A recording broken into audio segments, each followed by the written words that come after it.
This time, all the wireless might just go off over. Podium.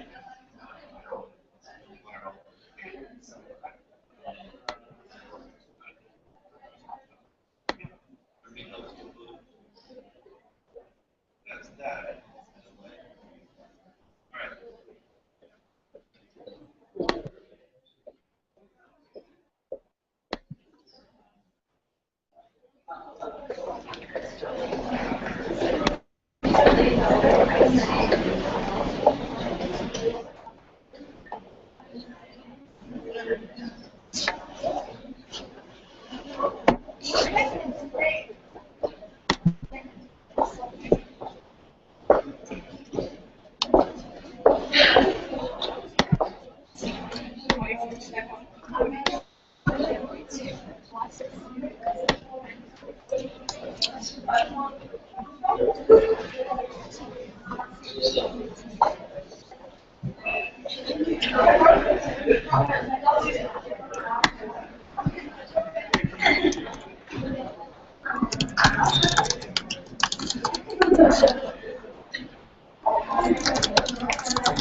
But I think we need people to connect my computer to this outlet here.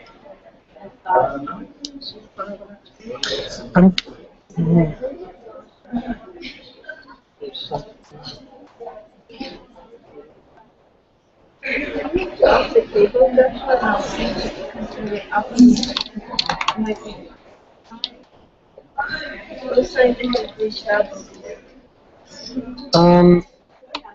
Oh, perfect.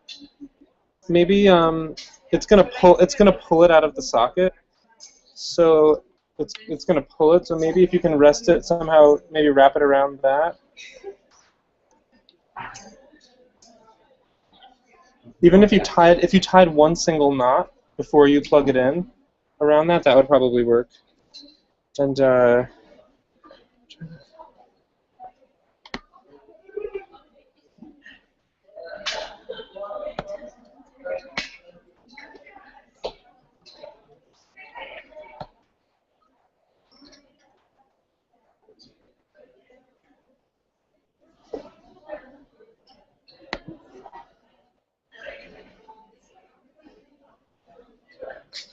all right, I think it's okay.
So hello everyone. Thank you so much for coming today to the Real Rebels panel. My name is Tamar and I'm one of the faculty members in Integrated Studio. I'm really delighted and honored to introduce John Bartlett, who is our moderator, and you're about to meet 5 of the most innovative fashion designers working in America today, in my opinion. So you're in for a treat. John Bartlett is a graduate of Harvard University and the Fashion Institute of Technology.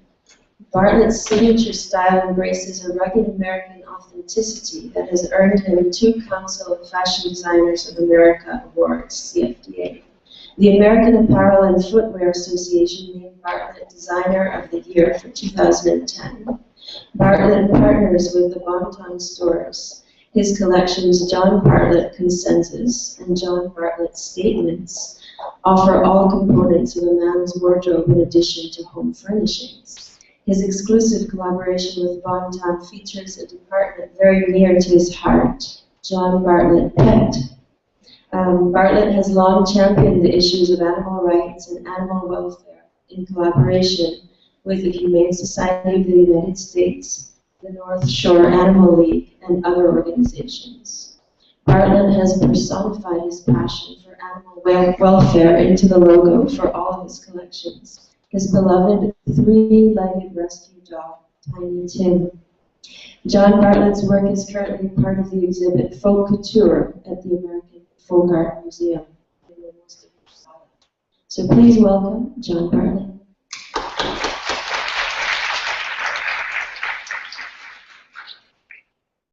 Thank you, Tamar. This is a really exciting group of designers, and for me, this whole thing of sustainability and cruelty-free and the whole idea of where we're going next in fashion is very, very interesting. Because for me, growing up in the 70s, I went to school in the 80s and early 90s and never spoke about this. So I'm really, really excited to hear each designer's story and pay attention. It's going to be really inspiring. The first designer that I'm going to introduce is Karina Kallio. Karina Kalia was born and raised in beautiful Sydney, Australia, and was recruited by the US company Abercrombie & Fitch, where she worked in concept development and product design. Rising through the ranks, she became director of concept design, and after 9 years with the company, Karina decided it was time to start her own company named Kallio. Kallio, the brand, is a modern, stylish, luxury clothing collection for boys and girls ages 6 months to 8 years. Founded in 2012, Karina's brand upcycles carefully selected, high-quality, pre-loved men's shirts and reimagines the fabrics into unique yet universal styles that are made in the Garment Center here in New York City. Karina's objective is to take pre-loved, pre-used clothing from one generation and reimagine it for the next generation, with a focus on zero waste and local ethical factories. Karina seeks to create a brand that serves as an antidote to the disposable, low-quality, fast fashion prevalent in our culture and market. With an emphasis on thoughtful consumerism and sustainable design, Karina has created a wonderful product that, quote, kids can play hard in without being hard on the environment. Please welcome Karina Kallio.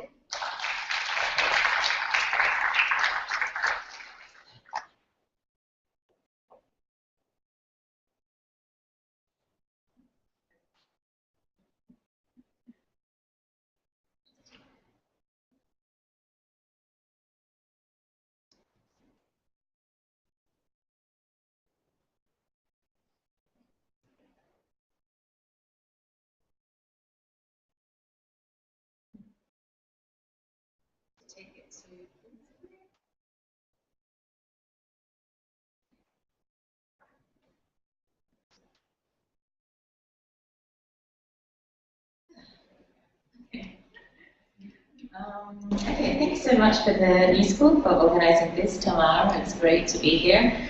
John for moderating, and the rest of the esteemed panel as well for being here. It's really great to be able to speak to this new class as well that's coming in next year into the fashion program. So John, as he said, yes, I'm from Sydney, Australia, and I've been in the States now for 11 years. I started my career as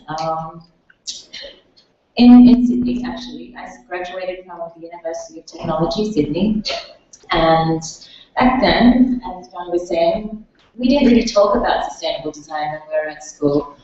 It was really about, actually, rather than being a double degree with environmental studies, which I know a lot of people take now, it was actually with international studies that we studied.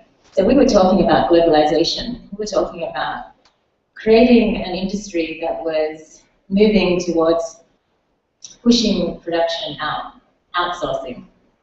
So to come full circle again is quite interesting. But let me step back a little bit. So I started in Sydney. I worked for Marks, which is a sportswear company for men's, and designed suitings and shirtings. And then moved into a total other area of surf. And within that company, I designed women's wear. So I jumped back and forth between men's and women's. And when I moved to the States with Abercrombie & Fitch, I jumped into the Midwest, into Columbus, Ohio.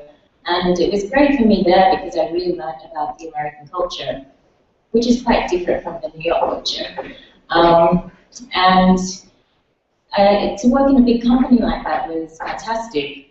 As a young designer, I learnt my craft. I was able to really become a designer and focus on design principles rather than trying to be a merchandiser as well as a sourcing person and everything in between.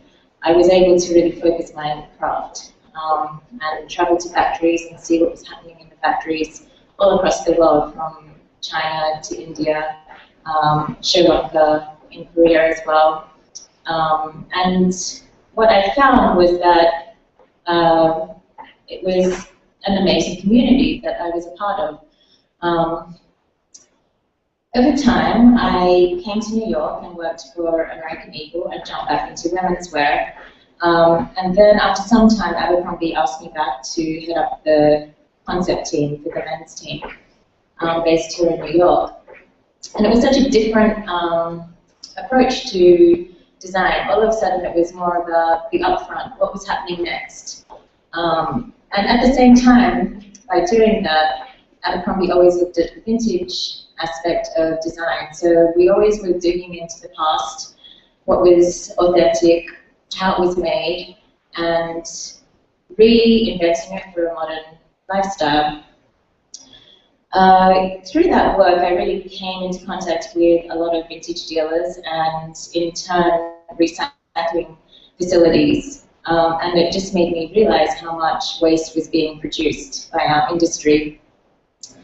It was actually quite devastating when it really hit me, how much we were wasting and how much was actually getting thrown away. When I was working for Abercrombie and designing, you know, it was the kids, I'm sure you know the brand, and it was, at the time for me, it was about designing a uniform for high school students. And I knew that that garment that I was designing would be loved and used day in, day out. And to me, that was enough to know that that was what was happening with the garments.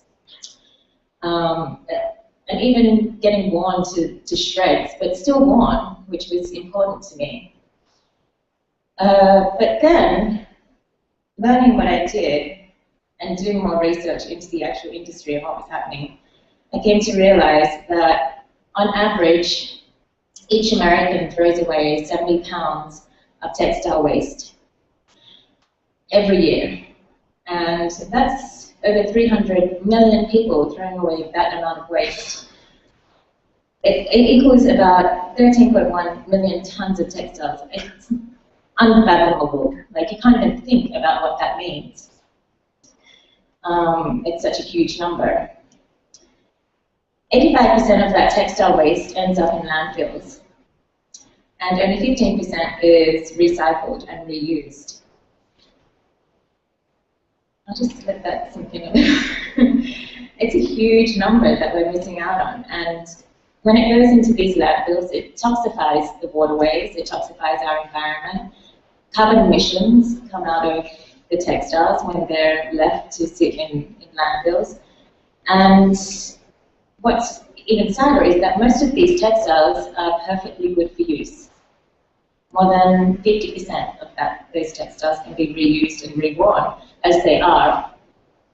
The other percentage can be recycled into different industrial materials, such as belts for cars, car interiors, or into tiling for flooring, or the ceiling for insulation. So we can actually reverse this quite easily if we know that we can recycle and where to recycle. So the question that we ask a lot in fashion is, what's next? What's next for next season? What's the next color? What's the next silhouette? My question is, what's next for the garments that I'm making? What's next for the garments that I come in contact with? And so taking it from a different perspective, it has given me the impetus to move forward with my brand, Kallio. Kallio is about upcycling. So upcycling is converting waste materials into new, more valuable products. It's a process that aligns itself with recycling, but recycling usually degrades the value of the product and the materials that are being used, whereas upcycling talks about adding value. So we make old clothes young again. So as you can see, we started with men's shirts and turned them into adorable kids' clothes. What's really nice about using men's shirtings is that the quality of fabric is much nicer than you'll find in any children's wear. So you're teaching kids about the quality of fabric, as well as teaching them about how to reimagine their wardrobes. You know, every kid goes into their parents' wardrobe and plays dress up. So we just take it one step further and make their dad shirts into their own. Another aspect is that we take military jacket liners. This is something that when I went to the recycling plant, they said, we have 1 million of these, can you do something with it? So this is just one garment that we've made, which is a little vest. We turned it upside down, made it a shawl collar, gave it pockets, and it's a great liner for a winter jacket. Also, if you turn it up the other way, the mum can wear it under her jacket as well, so it's multi-purpose. And it can be used between generations as well. So we're trying to teach kids and families to share their clothing. So Kallio is locally made. We make here in the Garment Centre. We have great source of factories here and people who have amazing skills. So we wanted to tap into that. Also, it's bringing jobs back. The factories that we work with, for example, throughout the financial crisis, they were 10 times larger, literally 10 times larger. They had much larger square footage and they had to downsize over the time. And they're really struggling, but to keep the skills here and available for future use, I think is really important. So these are ethical factories as well. They're all paid fairly. We don't skimp on how much we pay our factories because we know how hard they're working and how many hours they put in. Also, the quality of fabrics, like I said, using men's shirtings is really important because it teaches something new to children about what clothing can be. We're environmentally friendly because we're upcycling. We're reusing the waste from our own waste streams here in our local area. So everything that we source is sourced within 30 miles of our studio here in Brooklyn.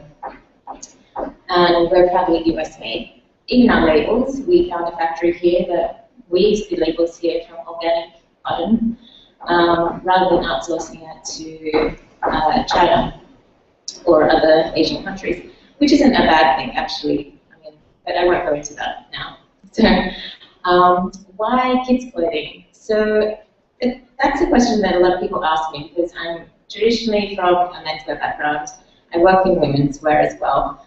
But children's wear for me is a way to touch a wider community. Kids wear, it's about being optimistic about the future and creating a healthy design practice for all species and future generations.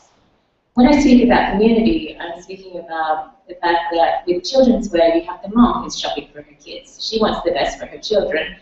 The dad who is newly involved in getting much more, has much more say in the purchases for children, but also the wider community as well. Their grandparents are buying their clothing, their aunts and uncles as well, friends and family, and so I'm able to have a conversation with a wide range of people through attaching my concept to children's wear. And I really am an optimist about the future. The future not only for the children, but also for our industry. I feel like the fact that we're sitting here and speaking to you gives me a sense that things will get better, and we're starting to move forward. Actually, one amazing thing that came to us last year was the Eco Challenge from the CFDA. They recognized us, a children's wear label, within that group of people and businesses that are doing eco-friendly things. So it gives me a lot of optimism for the future. And also, going back to what my values are as a designer as well, in my own personal life, you know, being eco-friendly and understanding what's sustainable in my personal life, I wanted to integrate into my work life. And by creating something such as Kallio, which is going to move forward, and we have a lot of exciting things happening, but I won't go into them too much now. I feel that there's a community that's going to nurture design practices that are going to be so much more beneficial for our planet as a whole. I just want to leave you with a few references that are really important, I think, as students learning about design and also learning about fashion and its place within that realm. Two books in particular, A Cradle to Cradle and The Upcycle. They're really much more design-based books, and the author is actually an architect by trade, but he's one of the leading spokespeople in the sustainable realm. And within the fashion realm, in particular, Kate Fletcher and Sass Brown have their books as well, which are amazingly inspirational, and will give you leads to a number of other brands that are doing fantastic work. So I'll just leave you back on this page. You can always contact me through my website or even through social media. It's Kallio NYC. And I'd be happy to answer any questions that you have.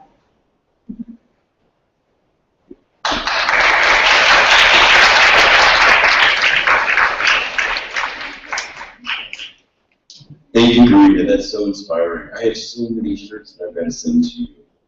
Okay. Now, Control L. Thank you.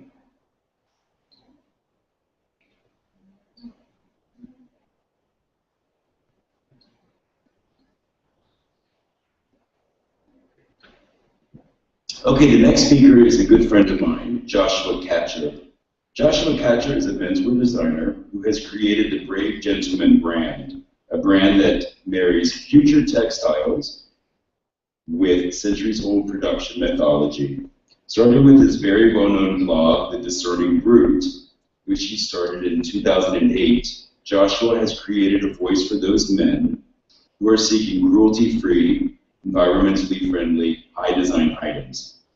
With his Brave Gentleman collection, Joshua has created a man's wardrobe for materials he calls future suede, future leather, and future wool, among others. These man-made sustainable materials are then used to create a luxury brand of New York City tailored suits, cruelty-free luxury footwear made in Portugal, as well as hats, gloves, and belts. I'm wearing one of your belts today. Joshua is incredibly well-versed in the unsustainability of animal-made fibers and is inspiring a new generation of men who want to dress well, but with compassion and awareness. I met Joshua a few years ago. I made the transition to becoming vegan, and Joshua and I met, and he has inspired me in more ways than I can express. So please welcome Joshua Katcher.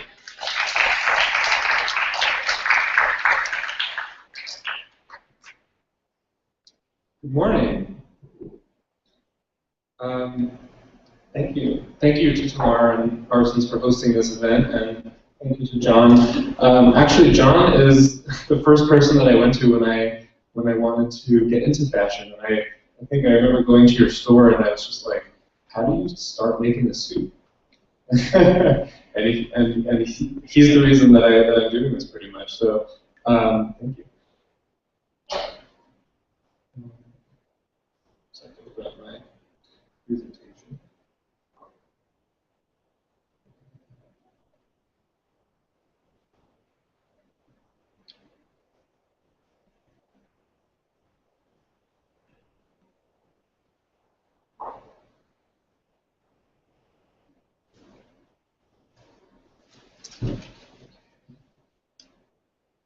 So before I really begin, I want to talk to you guys as students going into this field, into this community, the fashion world.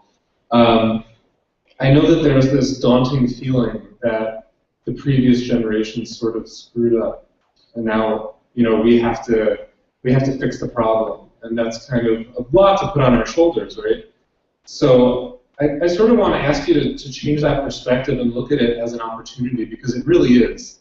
It's created such a huge space for innovation and for thinking that is completely outside of what the mainstream production models look like. Anything from textiles to the way things are made to design.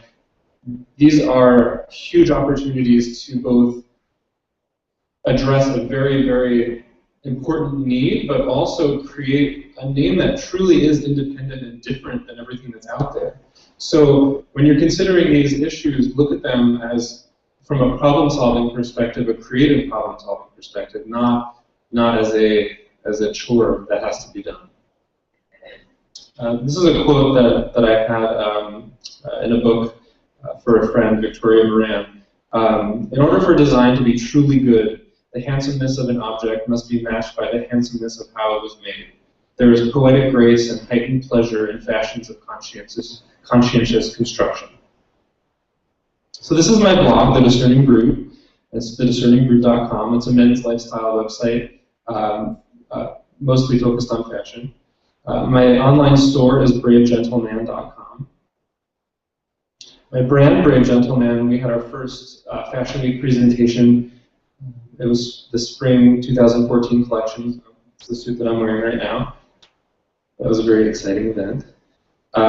Brave Gentleman fuses future textiles with traditional production methodology, as John mentioned. I've coined the terms future suede, future leather, and future wool just because it's about creating aspiration. As designers, we have to create desire and aspiration around these ideas. There's something about the fashion world where people don't want to necessarily identify as the do-gooder or as the goody two-shoes.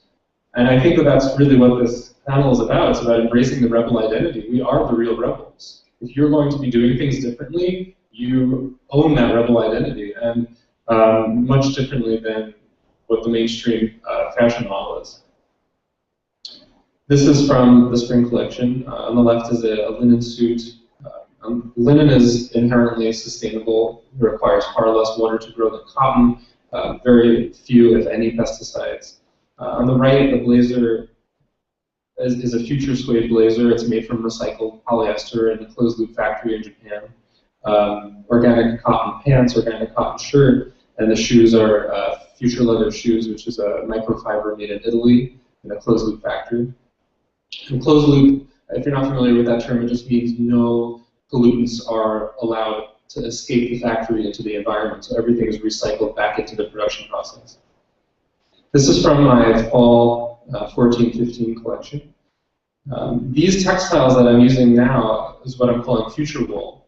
And the tweedy biker jacket and the tweedy denim jacket, those are both made from a dye-free process of recycled cotton and recycled polyester from t-shirts and shirts that would otherwise have ended up in the landfill. And what they do is they color separate them, and then they grind them back down into fibers and respin them into new fibers based on the colors that are already there. So this is a process that really saves on energy, on water, and you end up with these really beautiful textiles that have a wonderful hand feel, that have a variety of colors and textures. These are some other suits, both organic cotton. This is a recycled polyester suit from recycled soda bottles and water bottles. I did my first magazine advertisement on the left. That was in The Wild magazine, which is a great magazine, thewildmagazine.com. They combine a wonderful a combination of fashion editorial and very intelligent articles. And I started doing hats. This is a future felt hat. And the felt is made here in the United States from recycled soda bottles and water bottles. And it feels like wool, it looks like wool, it's more weather resistant than wool. So I already described a little bit about the future leather. I've been doing gloves. I've been doing the recycled cotton polyester blends. Future silk is another great option. In Italy, there's an organization called Class, and they have a really great resource for this material that they use called New Life, and it feels like silk. It's the most beautiful polyester I've ever seen, and it's made from recycled soda bottles. Heritage is a really important part of my brand. I recently found out that my great-grandparents were glove makers in Gloversville, New York. And I didn't know that, and I was looking into making gloves at the time, and I was at the same time being harassed by my friend to go on Ancestry.com and find out about my history.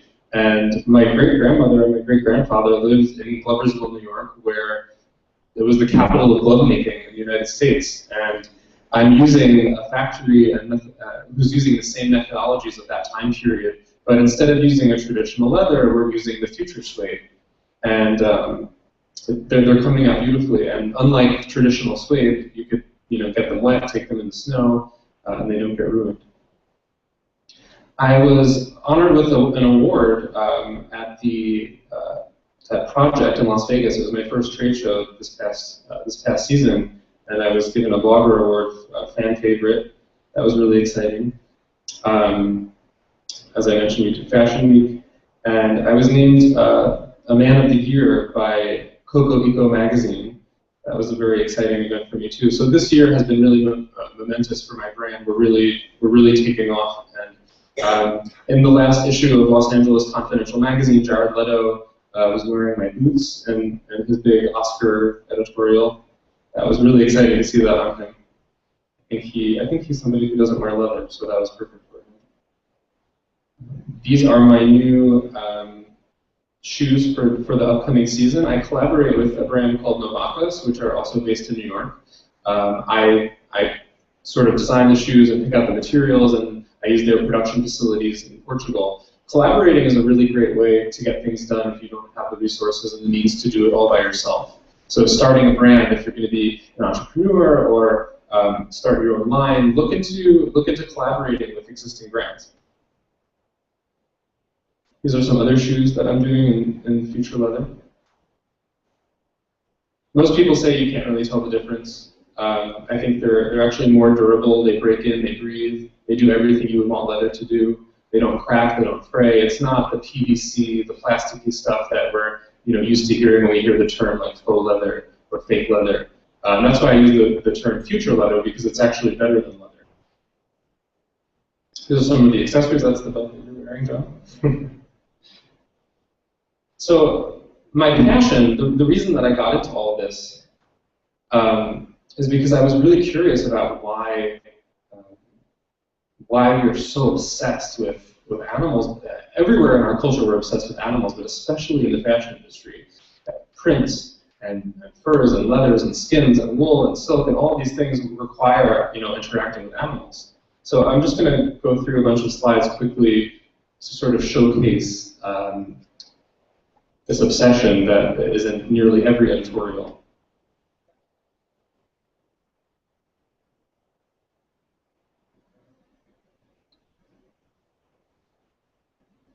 And while you're looking at these, just think about, there's a really interesting contradiction that we all live with. We love animals. We're fascinated by animals. But at the same time, we do things to them. We turn their bodies into things like textiles that would, if looked at from an objective standpoint, would probably tell us that we probably don't love them so much. So why do we have this fascination? Why do we have this need to identify with animals and to be near animals and to use their imagery and use their furs and their skins? And it's both an obsession and it's a disconnect. We want to be close to nature. We want to be close to animals, and it's natural. We evolved over millions of years with animals. Fur and skins, though, they provide an illusion of proximity to nature and animals. They actually distance us even further. Just look at this image. She's cuddling kittens while wearing another animal. Why is it okay to love and adore one and treat the other in a very different way?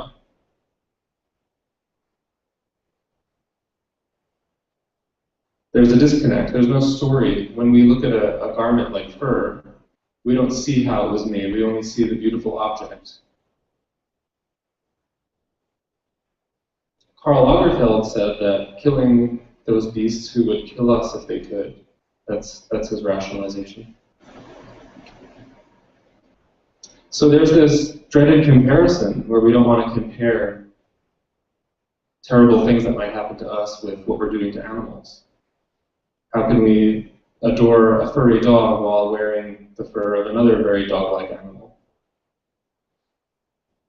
And it leads to the question, are animals objects or are they subjects? Are they objects to be used and consumed, or are they industrial mechanical units of production? Or are they individual subjects of perception with their own inner lives, outer social lives, capable of experiencing pain, anguish, anxiety, stress? Essentially, who do we love and who do we wear? That's the question. Do we love cats or do we wear cats?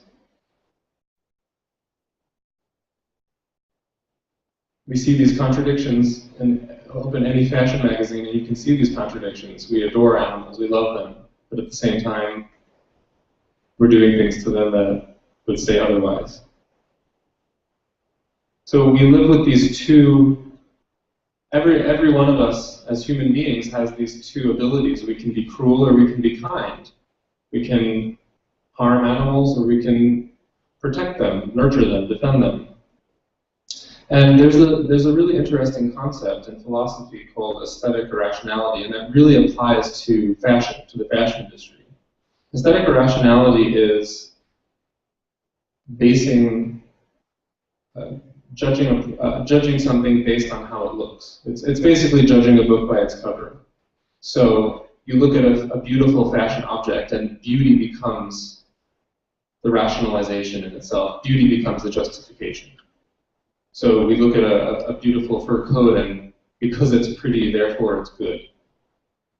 Meanwhile, how it was made is completely erased from the context. No one knows. Specifically about sustainability, animal textiles and the environment it's very difficult, if not impossible, to have a sustainable fashion system that includes high volumes of animal textiles. Leather, wool, and other livestock products are never sustainable when scaled up. As we know, the United Nations released a statement many years ago saying that livestock production is one of the major causes of the world's most pressing environmental problems, including global warming, land degradation, air and water pollution, and loss of biodiversity. One of America's first millionaire was John Jacob Astor. He started the American Fur, the American Fur Company, and because of this, it nearly wiped out all of the beaver populations in the rivers that they were catching the beavers, and it also led to the development of indigenous land and introduction of diseases. This industry was from the get-go, very damaging to the environment. Another industry that was very damaging to the environment was the millinery. It actually did drive several species of birds to extinction. The trend of wearing birds on your hats at the turn of the 20th century became so popular that several bird species are no longer on Earth because of it. And this was at a time where fashion consumption was at a much lower rate than it is today. So the truth about leather, the reason I use future leather, is that 6.4 billion tons of cow hides and skins were raised in 2012 globally, and that's up from 1.4 billion in 1995. 6.4 billion tons, to visualize that, that's 19,000 Empire State Buildings. That's in 1 year.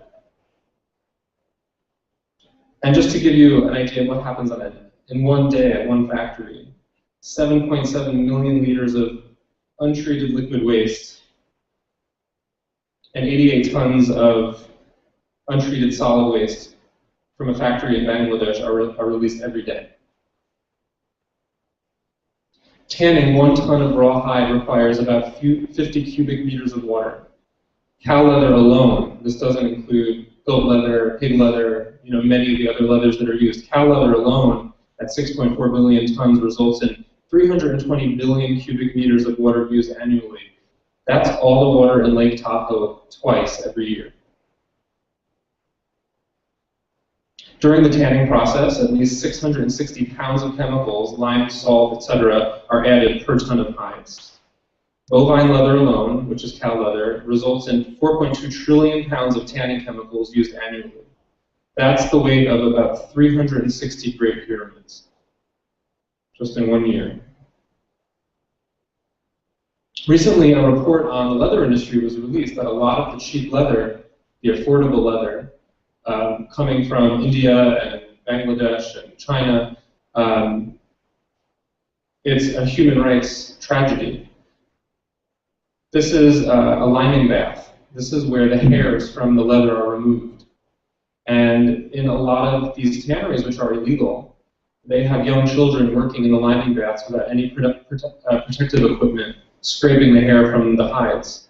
And in these areas, a lot of these people are getting ill. They're getting skin cancer. They're getting other forms of cancer. It's a really toxic, dirty, unregulated, and often illegal industry. Not to mention what happens to the cows. In a country like India, where it's illegal to slaughter cows inside the borders, they march the cows through the desert, force them, they've documented them rubbing chili peppers in their eyes to keep them going, snapping their tail vertebrae to keep them going, and then they slaughter them outside of the country and don't use the meat. They just take the leather and let the carcasses rot. The truth about wool is that there's over 1 billion sheep on the planet. That's 1 for every 6 people. Nearly half are in Asia and in the Middle East. Sheep are the species with the highest number of recorded breeds, contributing 25% of the global total for land mammals. Shearing and mulesing and live export are 3 things that happen in the wool industry that the industry doesn't like to talk about. Mulesing on the bottom right is where they cut off the skin from the rear end of the sheep in order to prevent fly strike. And they do this without anesthesia. They do it very quickly. because they have to do it to so many sheep. And once a sheep is considered spent, where it's not producing as much wool, they ship it on huge barges to the Middle East to be slaughtered for halal meat. During this journey from Australia and New Zealand to the Middle East, there's no water, there's no veterinary care, there's no food. Animals that are considered downers, where they are too sick to stand or they're injured, they're thrown into grinders on the ship and spat out into the ocean. Astrakhan, also known as caracal, is fetal lamb. And this is a form of wool where they cut the infant from the mother and skin it right there, or they wait for it to be born and then immediately skin it. You've probably seen this texture. It's used a lot in a lot of the luxury brands. It's that very high shine, fine, curly hair, and it is beautiful. It is a wonderful, Mother Nature is an amazing designer. These materials are soft and beautiful and wonderful, but I think that they're much more beautiful on their original owners. And there's a growing trend in the wool industry of confining sheep to factory farms. We're used to thinking about sheep grazing out in big open spaces, and the demand for wool has risen so much that they've modeled a lot of modern sheep farms after pig farms, where they keep them in gestation crates, where they can't turn around, they don't really have much room, they keep them covered. And this is an animal that was domesticated over thousands and thousands of years to wander vast areas. So imagine what it must be like to have in your genes that desire to be out in big spaces and then suddenly be confined to a tiny box for your entire life. The fur industry is on the rise. The fur industry reported higher sales and at a higher price than ever before, and this is mostly because of the market in China. And what's happening in China with the fur industry is very disturbing. There's very few animal welfare regulations. Often cats and dogs are included in the fur industry, and sometimes it ends up here in the United States labeled as faux fur. A lot of brands have been caught, using cat and dog fur and labeling it as faux fur. Not that they did it intentionally, but there's all these loopholes in trade where these things can happen. Does anybody know what this tool on the upper right is? Have you seen this before? This tool is a device used to dispatch animals on fur farms. The most common method for killing animals on fur farms without damaging the pelt is anal and vaginal electrocution. And often it doesn't do the job, and as was documented recently, animals are still alive after they're skinned. This animal was videotaped lifting her head after her skin had been removed. And trapping isn't much better. Often when animals are trapped in the wild as opposed to raised on a farm, they have three choices. They can chew off their foot, they can bleed, freeze, or starve to death, or they can wait to be dispatched by the trapper. And animals that are not the target animal are often caught because these traps are indiscriminate. So in areas where trapping is prevalent, people's pets are often trapped as well. And a new study coming out of Europe very recently, I think this was last year, proved that producing one mink coat is less sustainable than producing 5 faux fur coats. Often we hear, oh, faux fur is made from oil, it's chemicals, it's synthetic. This study was done by a very good research organization that's independent called CE Delft, and they're a Dutch organization. And a natural mink fur product will always have a higher environmental impact than faux fur. And technology that's producing the faux fur is making it indistinguishable from the real thing. You can't really tell the difference anymore, the really good faux furs, and it's becoming more efficient. And the materials that they're using are becoming more sustainable. So that's the exciting thing about technology, it's always getting better. That when we raise animals for textiles, there's a very limited way that we can't really progress with that. We can't change too much about it. But technology is always getting better, it's always improving, and the quality is always getting better. I think that's my time. So I'm just going to quickly go over some exciting developments that are happening. There's an organization, Bioculture, out of Central St. Martin, where they're growing cellulose-based leather on kombucha culture.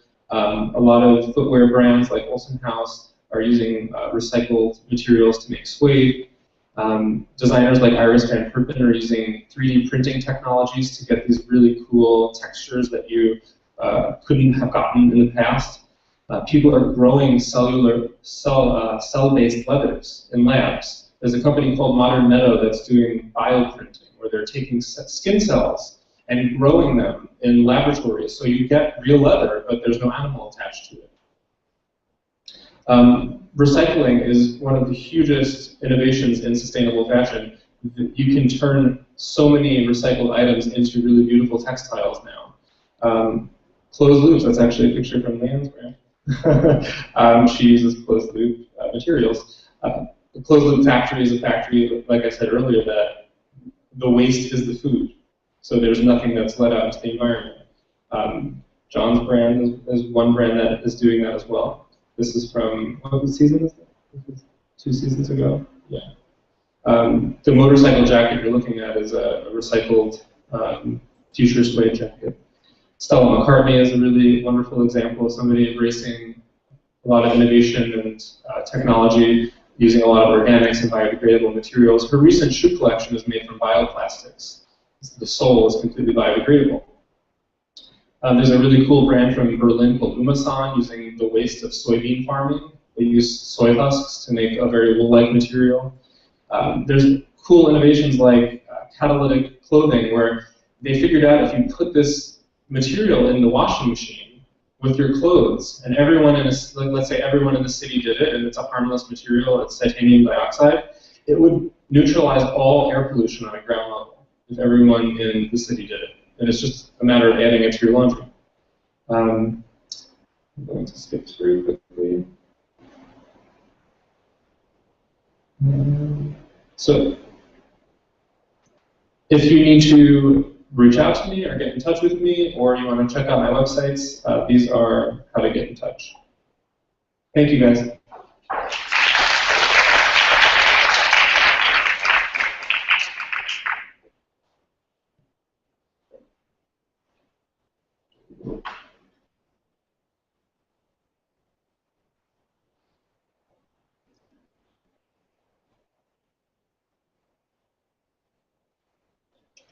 Thank you, Joshua. That was so inspiring. Okay, so the next speaker is an incredible young designer, Leanne Mai-ly Hilgart.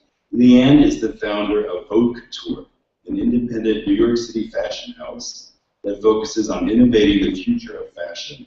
Her collection is produced in the Garment Center of New York City and is committed to creating high design that is both kind to animals and the earth.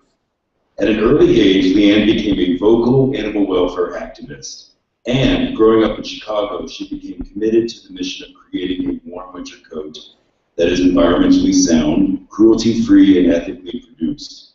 After 8 months of research and development, the line Haute Couture launched in 2009 with a product that is vegan, made of recyclable and recycled fibers that are warmer than wool, weather-resistant, and beautiful. Last year, Leanne presented her collection during New York Fashion Week and walked away with incredible reviews. CNN News called her the Rebel of Fashion Week. Leanne also has a flagship store in Williamsburg and acts as fashion expert to Elisa Silverstone's very inspiring site, thekindlife.com. Please welcome Leanne.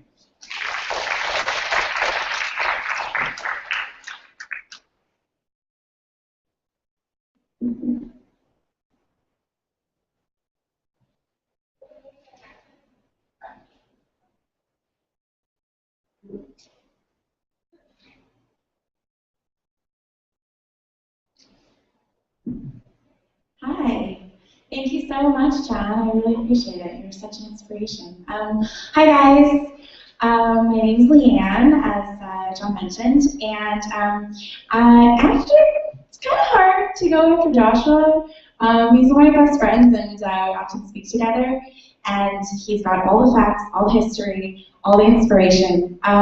What I'm going to do instead is just tell you guys a little bit about my story, and then talk to you about how maybe you could figure out what you could do for the world with who you are in your life. So kind of simple stuff, but we'll start there. First, I'm going to show you guys real quick a video from my show. Let's see here. My brother is a computer programmer.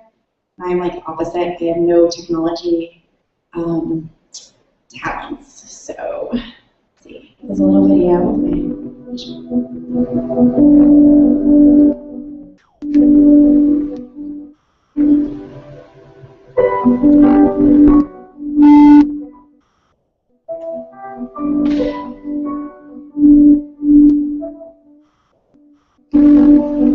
Vote stands for vote. When you buy something, you're voting for everything behind it. Ethical fashion or ethical anything always sounds like such a secondary or alternative lifestyle, and to me, it's like everyone's kind. Everyone has a big heart. I just always hated it if somebody was like being mistreated or like bullied or something like that. Just really bothered me. And animals, I always felt like they really didn't have anyone to stick up for them. I'm really lucky that my parents let me be unpopular. They made me puffy statement t-shirts and jewelry from like my Easy Bake Oven. And I went from being the coolest girl in school to being the least understood girl in school. Later, when I grew up and I realized that I wanted to do something for the animals, I had to figure out what that was. And so when I first started the label and I needed to do custom fabrics, to do a ton. Like you do custom fabric, you need to do hundreds of something. So I'm not starting out with a few design codes and saying, let's sell them at Etsy, see how it does.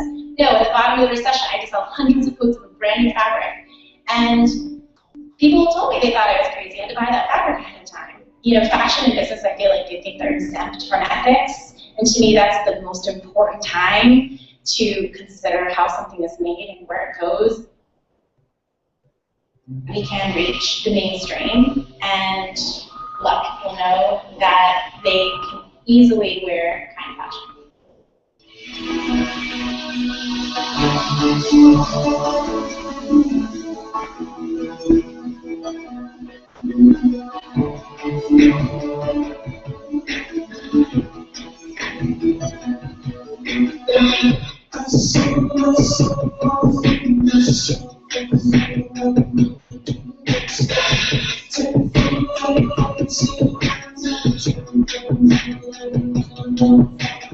I feel responsible to give it everything.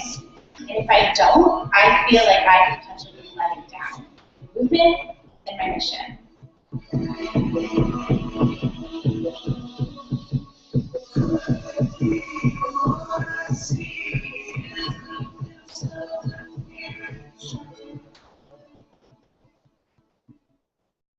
Right, so my friend Ryan put that together. He's amazing. Let's see here. Pull up my presentation. Yeah, it's right here. Nope. Where is it? It's right. Nope. Where's my brother? I think it's nope. Yeah, no, it's a PPT.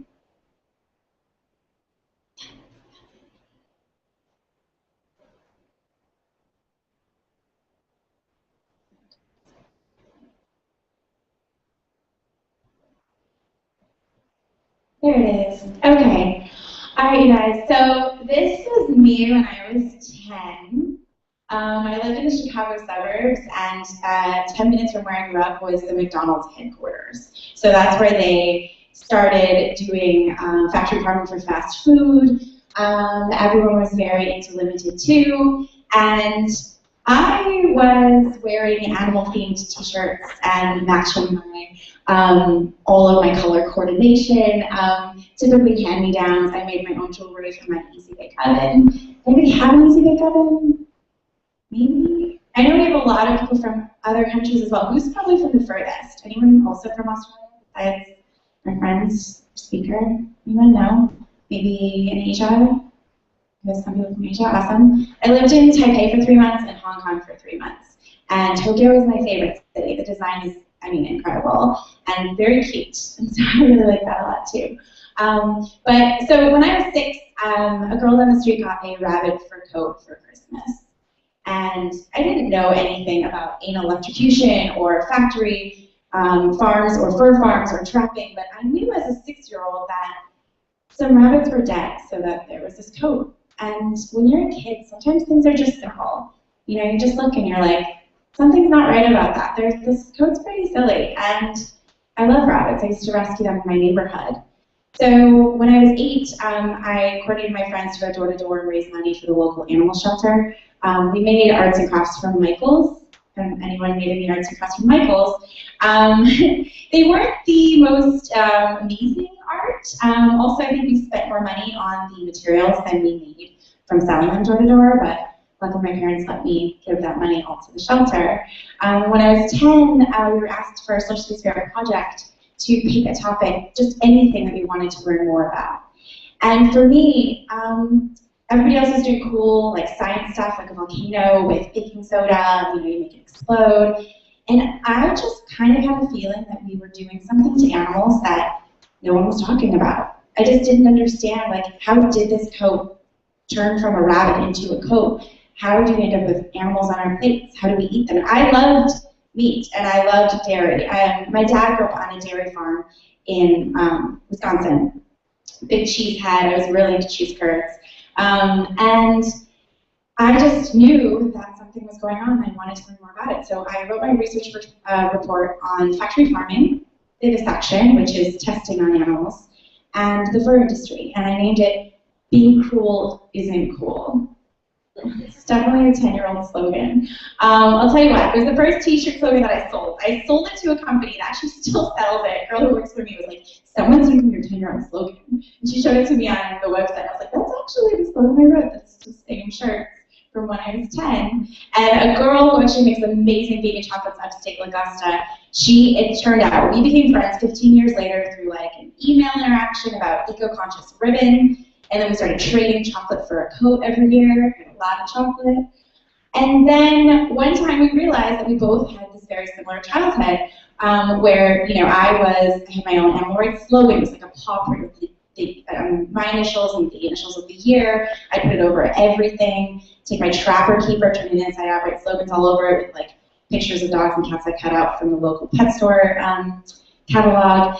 Anyway, she realized that she had this t-shirt that she bought when she was 12 that I made when I was 10. And we became friends like 15 years later, and she's like 1,000 times cooler than me. But if you guys are ever upstate, you should go to her chocolate shop. It's awesome. My chocolate's so good. So basically, I did this when I was 10, and I lost all my friends. Everybody was wearing Limited Tube. They were into MTV, the TRL Countdown. And there I was, instead, asking questions about why we wear animals, why we eat animals. I was such a buzzkill. And people were just like, we don't really understand you. It's not that they hated me. They just didn't get it. And it's one of those things where you go through a period in your life where it's so hard. And I cried every night. I like to be liked. I like to have friends. And I had none. And you find out when you go through that this ends up being a tool later in your life. If you can make it through and you can say, I had no other choice than to listen to myself. I had no other choice than to say, this is what matters to me. And if it means not having friends, I guess that's what it means. Because I didn't know any other way.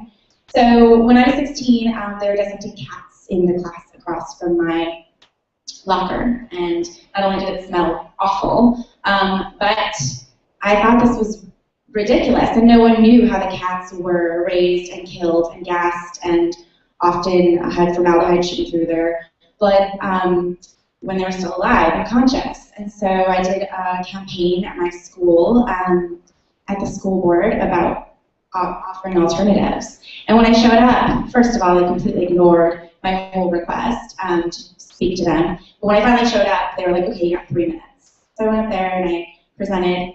And I couldn't stop. I ended up spending 20 minutes up there. And by the end of it, the whole school board was crying. And I was like, I don't celebrate people crying. But when people have never asked themselves those questions of how does this happen? You know, in life, I feel like so many things, we just assume. We make those jumps in our head about how things are made and how people are treated to make your $50 shirt or your $50 coat.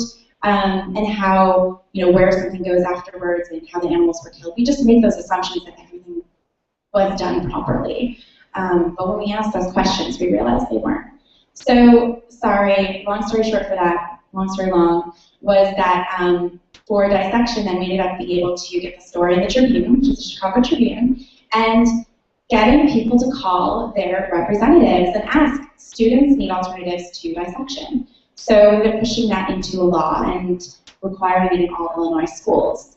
And so I learned from a really early age that if you are upset by someone not being treated fairly, even if you think over and over and over that it doesn't matter, that no one's listening, it will be after you've given up and you think that it's over, that something will come together because it's been coming together all along. So then when I went to college, I wanted to be a school principal. And I don't think that happened. So instead, I asked myself, what was I really natural at? For me, it was running campaigns for animals and the environment in college. And I realized that that was marketing. It was reaching people in a way that you could spread awareness to welcome them into learning new ideas.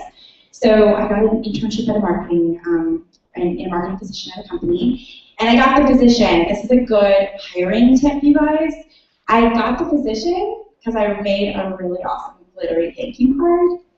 And the girl who was her first choice didn't even send her a thank you email.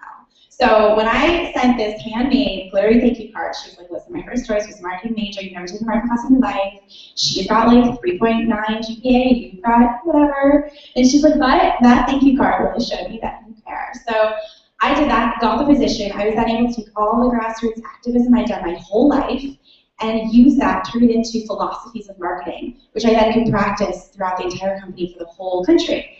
And then the CEO was like in her 20s, and I thought, wow, this woman has no idea what an impact she's making on the world. She has no clue that by creating a business that in itself is doing a service to others, she's making a bigger impact than she ever could as an individual. And so I needed to ask myself, what is it in my life that I can do for what I care about, which is animals and the environment? And what is it that I can do with my tools in my life to make the biggest impact? Because I can go out and talk to one person, or I can create a business and say that in each aspect of it, in the way it's made, in the fabrics it's made of, in the way it talks to people, the way it inspires them, that in each single interaction, that interaction is done exponentially as a business. And so that's when I realized that I needed to figure out what that business was. So I went back to school to get my MBA. I know that I'm not very good at accounting, and I still barely passed that class. Darn it. But I started getting my MBA, I had a full ride there, and was modeling in Hong Kong, not tall. I was doing commercial and beauty there. And at the time, I was just thinking a lot about what are the different concepts that I've never given a real shot. And they hit upon, what did I always want?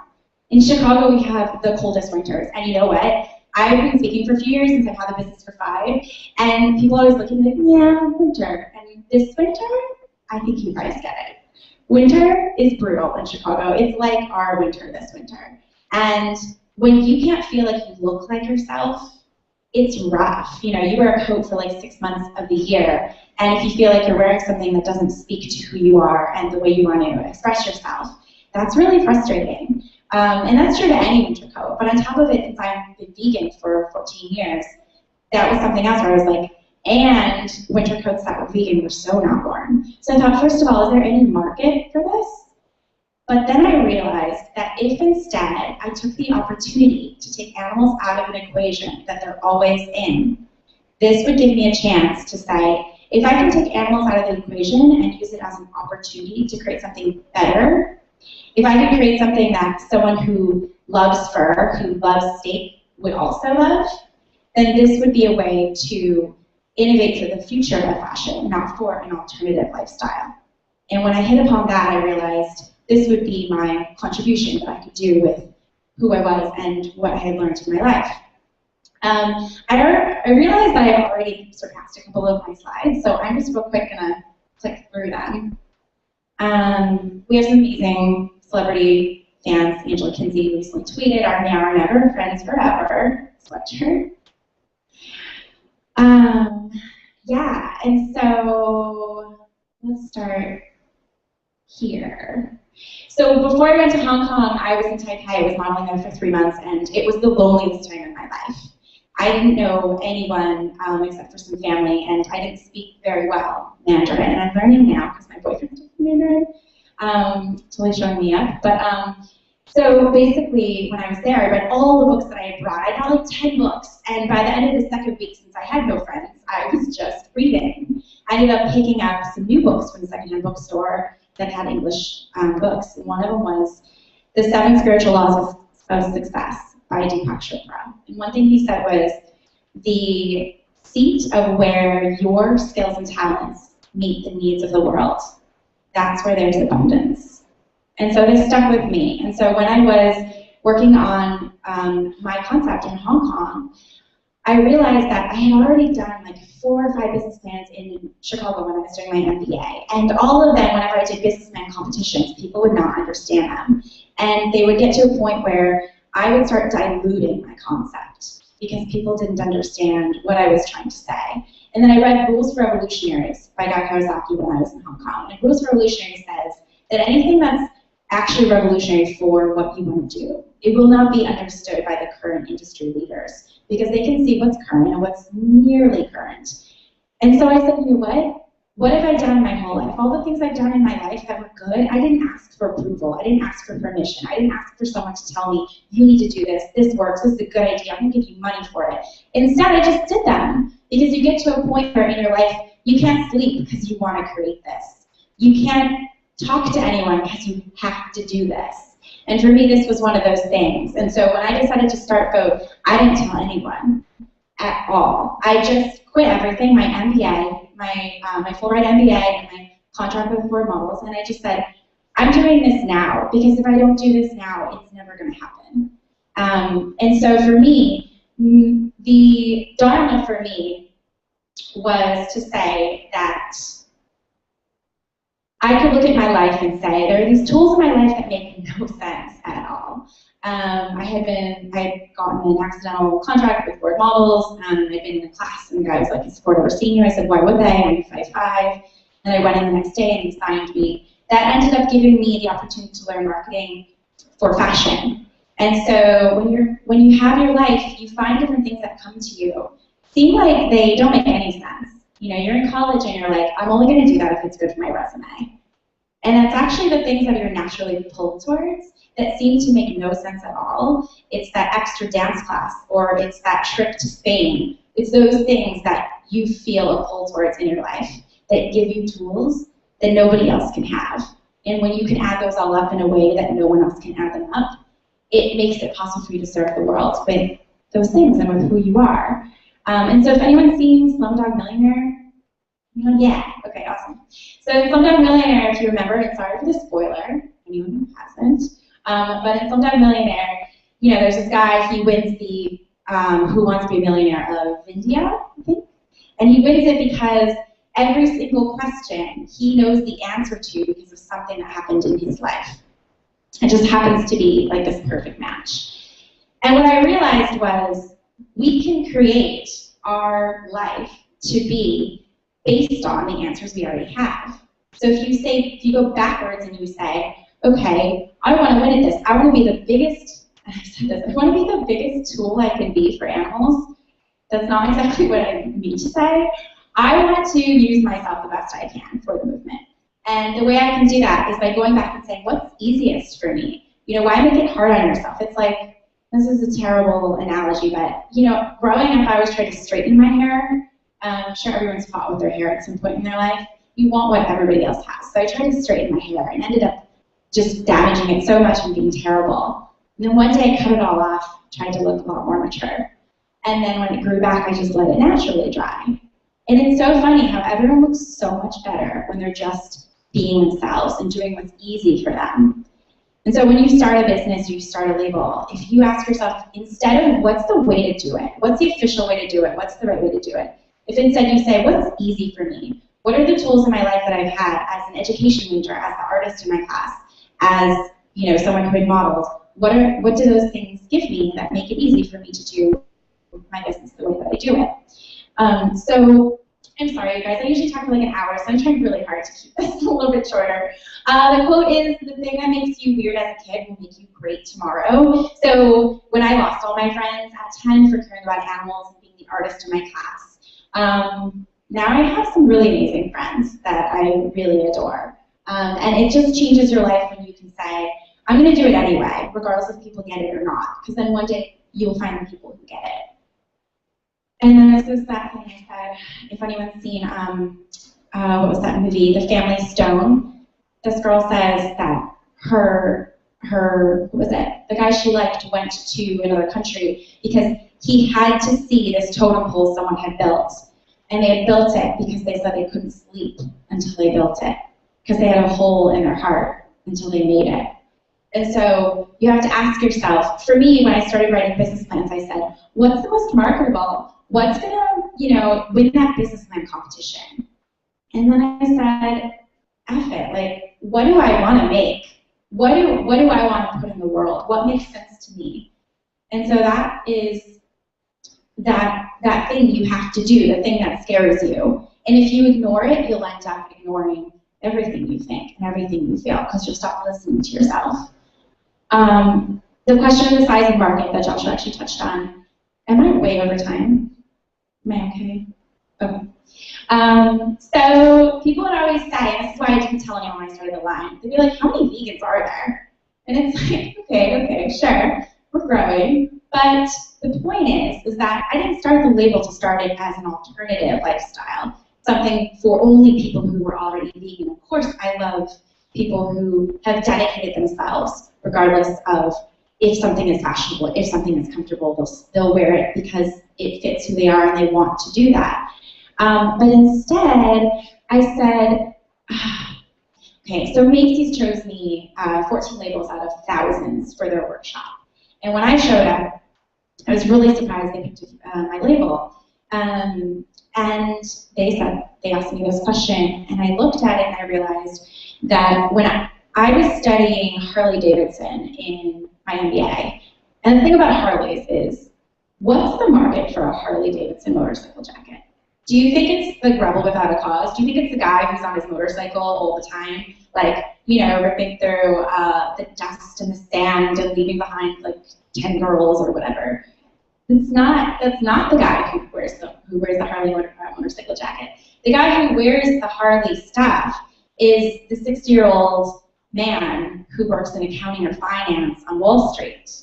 That's the market. And so what it is he aspires to be someone who lives life a little more dangerously. He aspires to be someone who doesn't care about those norms.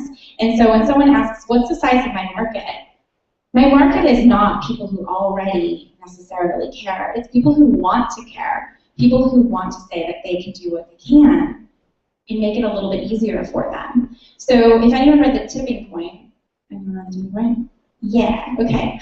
So The Tipping Point talks about how movements grow, how infections grow, how everything grows. And the biggest thing about that is if you look at the diffusion model, which is the bell curve of how these things grow, and you're talking about like a trend, a fashion trend. Let's say, I think they were talking about penny loafers in the book. And they talk about how, first you've got the innovators who are the first ones to do it. And there's the designer then who puts it on their show, even though the penny loafers, I don't know the history of penny loafers, but maybe John does, had not been in style for a while. Then there's the early adopters, and those are the cool kids, the celebrities. Those are the ones who are wearing them, and they start thinking it's a pretty great idea. And then you get to the early majority, which is the early majority, early mainstream. And once you get to that point, and a trend or an infection or a movement or anything meets that portion of the diffusion model, it tips. And when we tip, then we make it possible for this to be completely mainstream. And I don't think we care if penny loafers are mainstream. But I do care if caring about animals and the environment is mainstream. And so for me, when I look at it and I say, okay, if I and my friends are going to work our butts off to put everything we have into innovating something that's better than what's currently out there, it's like Steve Martin said, be so good they can't ignore you. If you think about it and you create something with all your heart, go all the way, and do everything you can to make it better than what's out there, then people can't help but love it, even if they don't care what you care about. And so at that point, we start inventing the future of fashion, and then the early adopters get it, and then we start spreading it to the early majority, and that's where like Free People comes in and does their vegan leather collection, or H&M does their conscious collection. And so that's the size of your market. Your market is who can you inspire? And so the question always comes to me, where'd you go to fashion school? And I think you guys know that I didn't go to fashion school. You don't want a coat that I sewed myself because it's not going to be very good. And so this question comes because there's a difference between an entrepreneur and an artisan. The difference is between, I'm a band nerd, so if anybody plays a musical instrument, I played the cornet, trumpet growing up, still play a little bit. And the difference to me is if you look at an orchestra director, the orchestra director, they're probably good at an instrument. They definitely play, they definitely love music. But what they do is they find all the best soloists, all the best ensemble players, and they put them together, and they make sure we're all on the same page, we're all playing the same moment, and we're all in it together. And that's what an orchestra director does. So that to me is the entrepreneur. That's what I'm good at. I am not that good at sewing or pattern making or any of that. And if I tried, it would probably take me 30 years to get to the point of someone that I'm hiring for their expertise and their amazing talents. And so that's a really important question to ask yourself when you're in fashion school. Are you an orchestra director or are you a soloist? Because if you care a lot about animals and the environment and human rights and workers' rights, you can contribute yourself in the way that's right for you. Say to yourself, what role do I play? Should you be working for a company and contributing all of your amazing skills and talents that I will never have? Or do you want to start something and bring out the best in people? All right.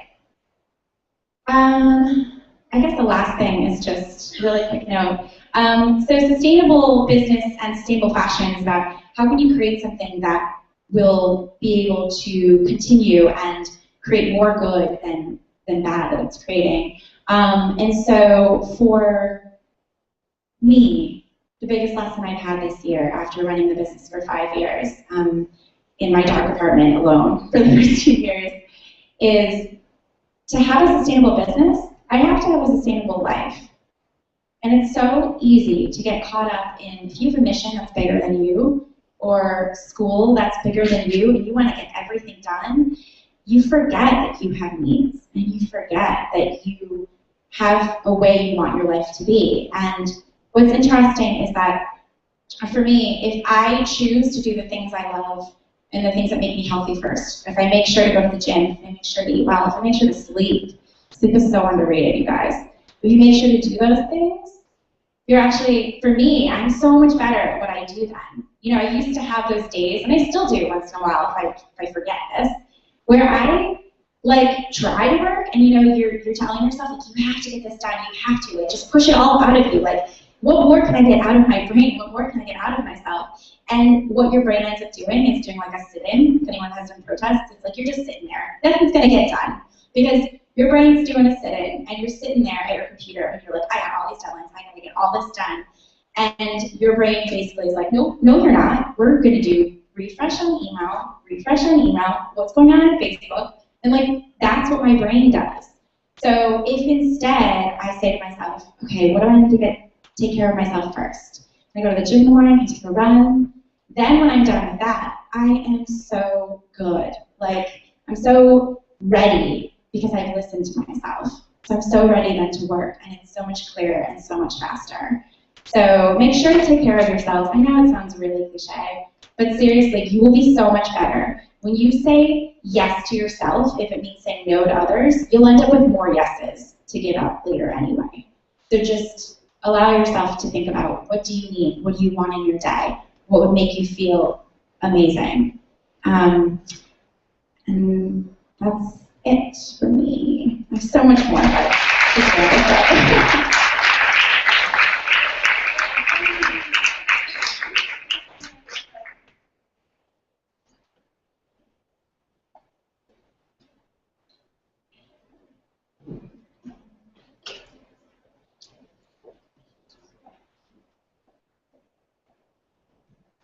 Thank you, Leanne. I wanted to share something which was really interesting because it brought up something in my own life. When I went to Harvard, I studied sociology and I wanted to be a social worker.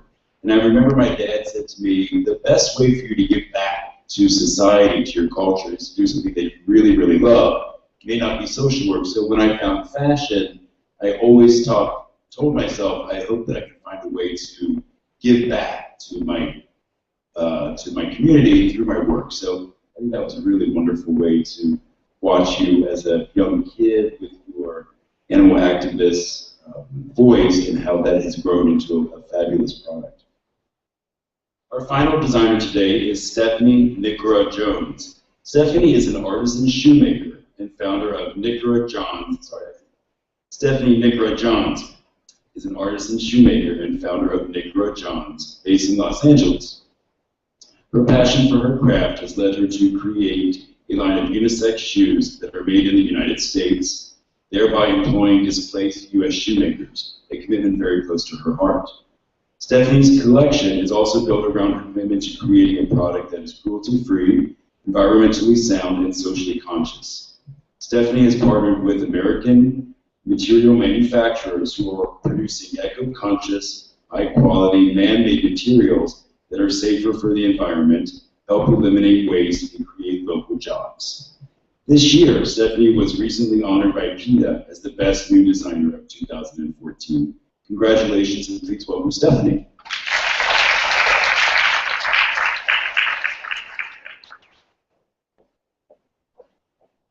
Hello, thank you so much. This is really, really fun. On video. I'm going to do a video introduction first, and it's kind of a factory tour of our major factory we use in Los Angeles. My background first is I come from a manufacturing background and from a business background. So I don't have a specifically fashion background, but kind of done it from the ground up and figured it out. It's basically a hobby turned career for me, and in just like less than 6 months, I've already like been profitable, created a bunch of jobs, including one for myself, and it's amazing what can be done. Let's find this.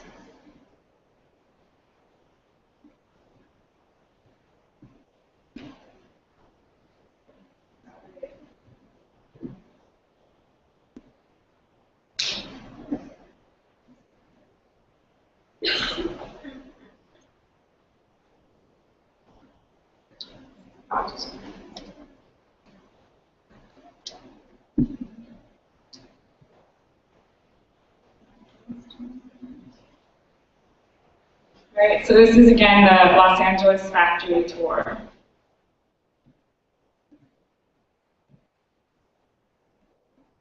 Hi, my name is Stephanie, and I am a shoemaker in Los Angeles, California. I am the founder of Nicora Johns, a footwear company. Hi, Stephanie. Hi, Stephanie. Hi, Stephanie. Thanks for believing in the USA.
Okay.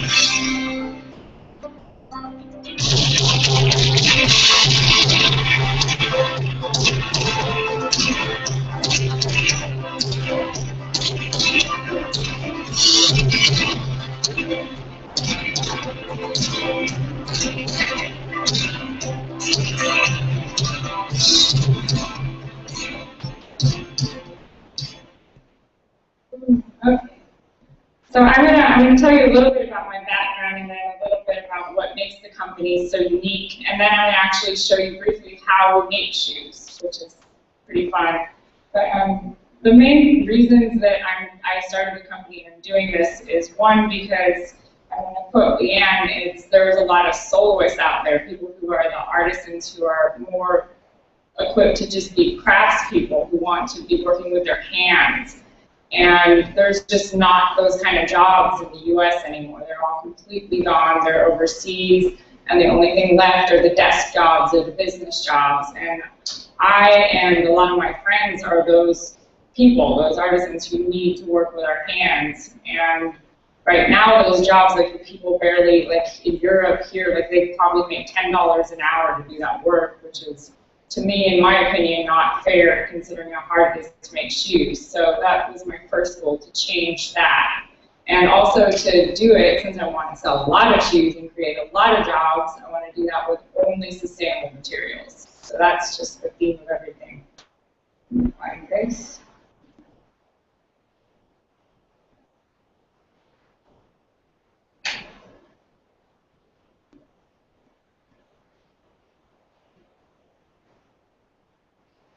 Right. So why do I make shoes? Well, first, it actually runs in my family. My great-grandparents were in Maine full-time shoemakers. And my family would probably still be making shoes if those jobs hadn't been outsourced. So I'm picking up where they left off. And so I've also been trained in shoemaking. I've done many years of apprenticing where I've actually learned the processes from start to finish. I've learned everything about leather working, how to source leather materials, how to source shoe materials, and how to build a shoe from scratch. And also, because it's my passion, it is so much fun. Like, it is literally the most fulfilling thing I've ever done in my whole life. I could sit in the shop for 24 hours and not even look at the clock. It was just such fulfilling work. And I just love building things with my hands. This is, and it's definitely really hard, but that makes it fulfilling too. This picture is kind of great. This is actually a bestseller. In the first month, I sold probably 200 pairs of shoes of these. The one on the right is the final version. The one on the far left is the very first one I made in my home farm studio, which doesn't have air conditioning, doesn't have a heater. I just sat there with like power tools that I bought at like Home Depot and built shoes.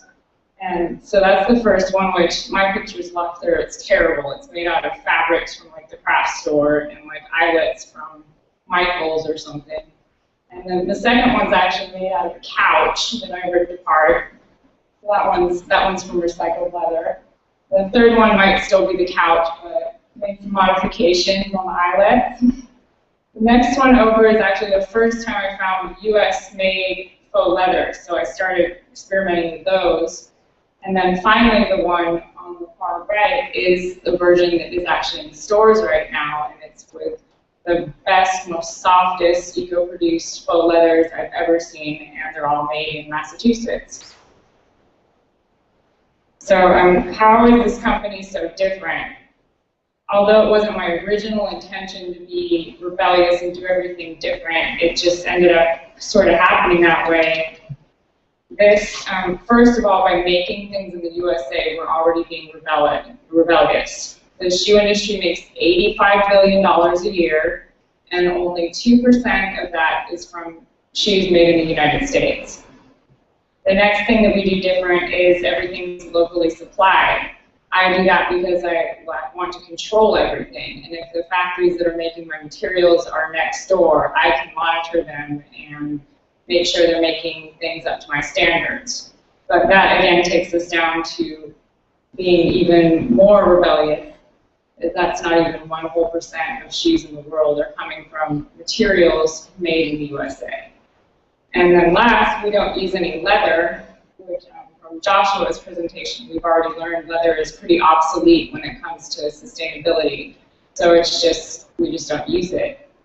And so again, that's how rare our company is. And I didn't intend for it to be that way, but that's how it ended up. And I'm pretty excited about it. Other things we do different is our pricing, because my goal is to create jobs for artists, craftspeople that actually pay them really well. We kind of do a co-op pricing.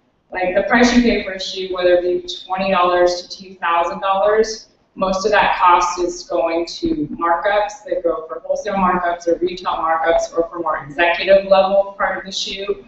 And very little of it actually goes to the materials or the labor, the people making the shoes. This is a generalization, but I think the estimate I got from a friend in wholesaling was less than 2% of it normally goes to labor, which is absurd because it can take 20 hours to build a shoe, and you can't make any mistakes on a shoe or else it won't fit and it will end up in a discounter. It's very hard, and it just blew my mind that so little of it actually goes to the hard work. So again, we do co-oping prices where most of our pricing is going directly to the materials and to the laborers. And yeah, I guess that's changing things. And we try to also keep our price points like within a $150, $250 range. And the other thing we do different is in aesthetic. I only do classics or variations of classic styles, which could be anything from a platform shoe to a basic lace-up to a basic work boot. I just take those styles, make them more comfortable, and add more details, just perfect classic styles. And 8 months later, since I started the company, in the first few months, I sold 1,000 pairs with no marketing. We've had shoes on TV and Chicago morning show, a Dallas morning show, and just last week I actually got asked to be on Shark Tank, which is kind of fun. So I'll let you all know when that's happening. I already started doing some filming, and that's crazy. And we've also had a lot of press. We've been in the Refinery 29 a couple times. We've been in Forbes. And I have 2 retailers and 2 on the way. We're in New York, new shoes, and we're in Chicago, and then we're in San Francisco and LA. And now I have 3 factories, 2 in LA, 1 in Connecticut, and we've been on red carpets, and then again we got the PETA New Designer of the Year award, which is so amazing. So the future, actually tomorrow on this trip I'm going to Connecticut to hire a new factory, which is actually all young people, like probably right out of college age, who are shoemakers, and they are from generations of deck shoemakers, and they will be making our first 1,000 order pair, and we're putting a factory to work on something they already specialize in, and they're going to do it with all of our eco materials. So it's just really exciting. All right, so now I'm going to briefly go over how shoes are made. This will be the fun part, but it'll also show you how hard it really is to make shoes and why it's so important that we pay the people who are making the shoes fairly and use materials that are responsible. So this is a picture of a shoe mold, or it's called a last in the industry.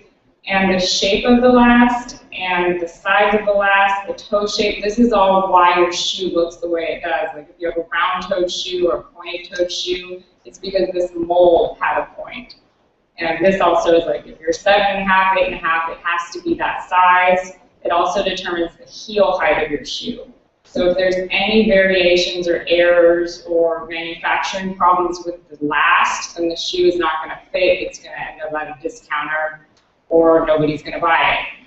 And we buy all of our last actually from the oldest existing manufacturer in the United States, which is in Arkansas, so it's pretty fun. And next is the pattern making. And every step in shoe making will make or break the shoe. I think it's like 1 milliliter margin of error. If you make a mistake in any step, the shoe's not going to work.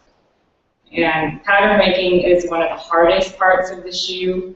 And I think in our LA factory, the guy that does it is 85 years old, and he's been doing it since he's 20, and definitely he needs an apprentice, so if anybody's interested. This, let's see it, left and right. On the left side, this is a woman's platform heel pattern, and you can see it on the bottom, there's the platform piece, which will later be covered with material. And I think the piece of tape is determining where the bend of the foot is, because it's very important how you make the pattern. For a heel, the shoe could actually come off your foot if you don't put the parts in the right spot. And the one on the other side is actually a men's Oxford. All of the little detail in the front is called broguing, and that's done by hand punching and hand cutting. And again, if you move the toe piece just a little bit too far back or a little bit too far forward, it's not going to fit.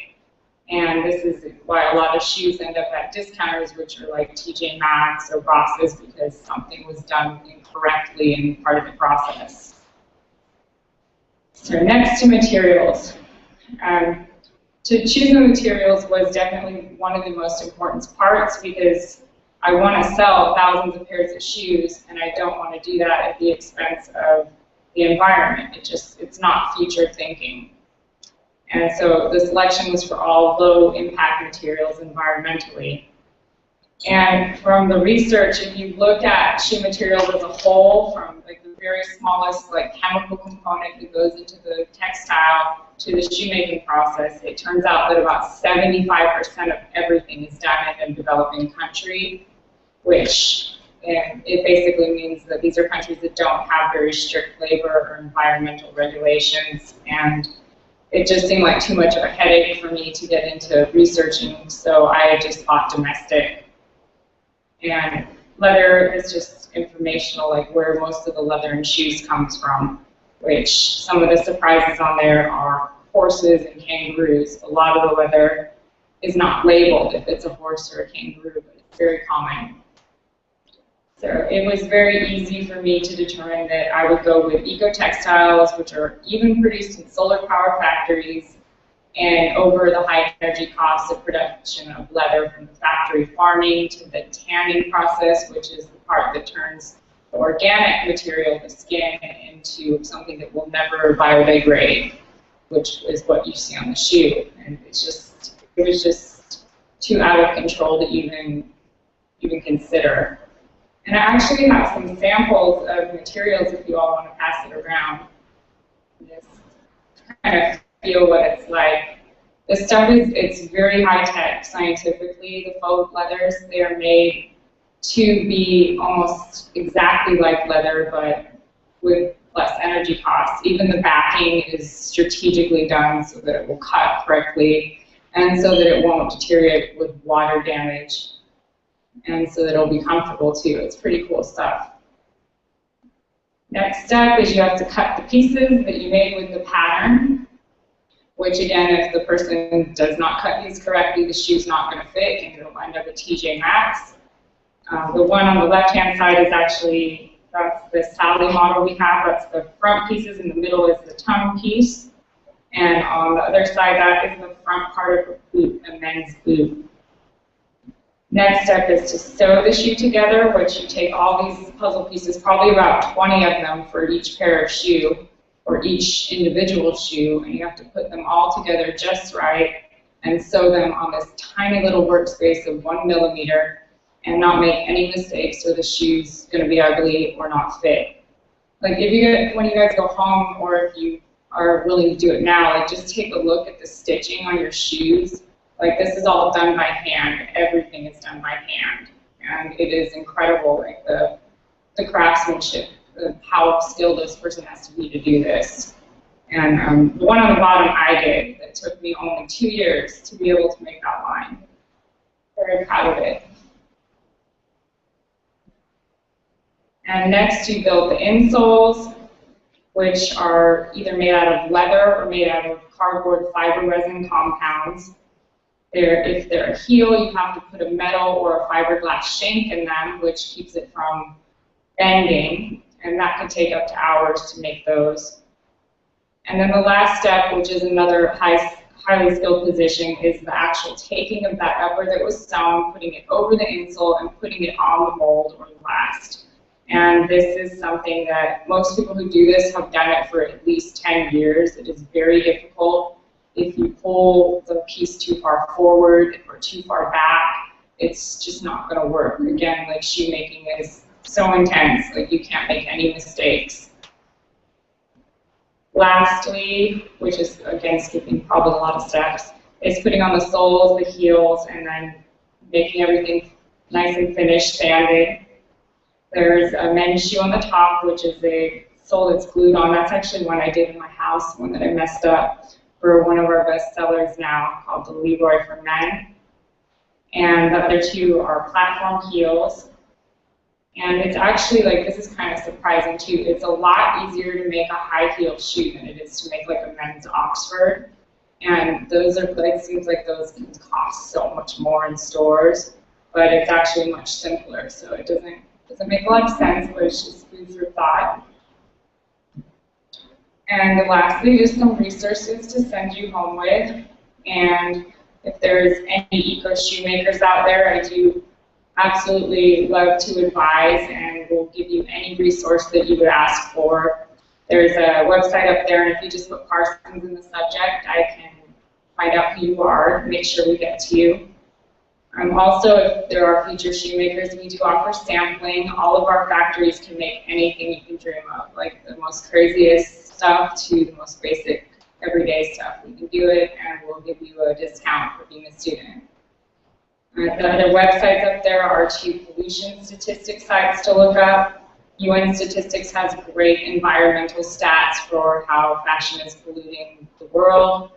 Worstpolluted.org does a list every year. I think they had one in 2011 where the fashion industry is on there about 6 times, so it's pretty intense. And lastly, if you do ever want shoes, there's a discount code up there, and we will give you $75 off shoes, which is over 50% for most of the styles. And I guess one of the things that I've learned doing this, which has been such a short whirlwind time, but it's been awesome, is that when you're doing something different, people are going to tell you no all the time, and you're going to hear it constantly. You're going to come into more roadblocks, not be able to find suppliers, but it's going to work. Like, if you keep doing it, like, I just didn't give up, and only 8 months later, I have a career for myself, and I'm creating jobs for other people. It's really awesome. So have a lot of fun out there, and feel free to contact me if you have any questions.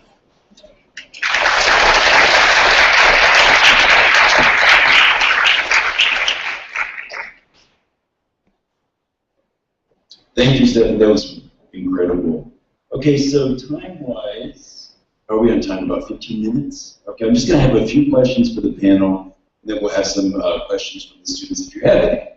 So, guys, I think one of the big questions, especially given the audience here, is what advice would you give to young designers starting out who hope to make conscious and forward-thinking choices? How can they express their ideals as beginning designers? And finally, how should they respond to pressures from teachers, established designers, and manufacturers who are part of the status quo, knowing that their choices are not mainstream?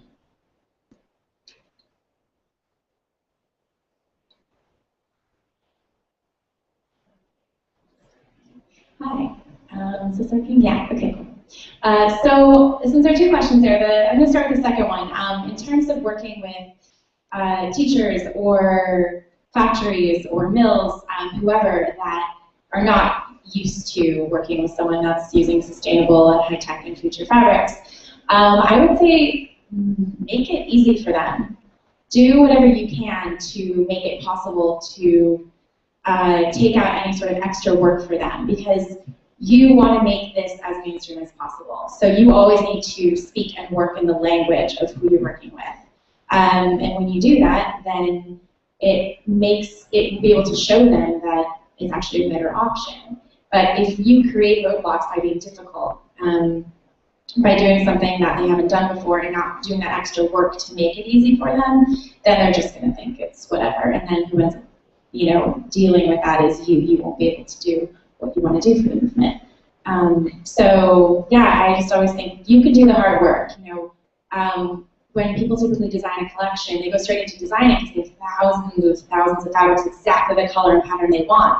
And for us, we are limited to what are the ones we can develop. How many months does that take? For me, I have a 3-month lead time just to produce my custom fabric. And so that's a whole extra step before I even start at the actual design of the styles.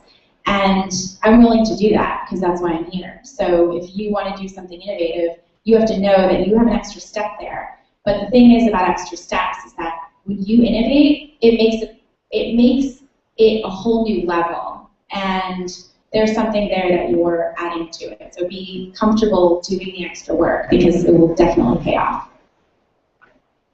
Thank you. Another question. Do you feel that ethical fashion can be the future of fashion and create a new standard, or do you think it will always be an alternative? I'm curious for this question what you guys think, as you know, students and upcoming designers and business people.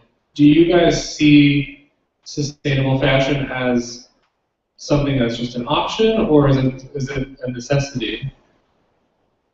Anyone can just shout out. How about raise your hand if you think sustainability is a necessary future of fashion? But most of you. Yeah, I mean, now I forgot the question.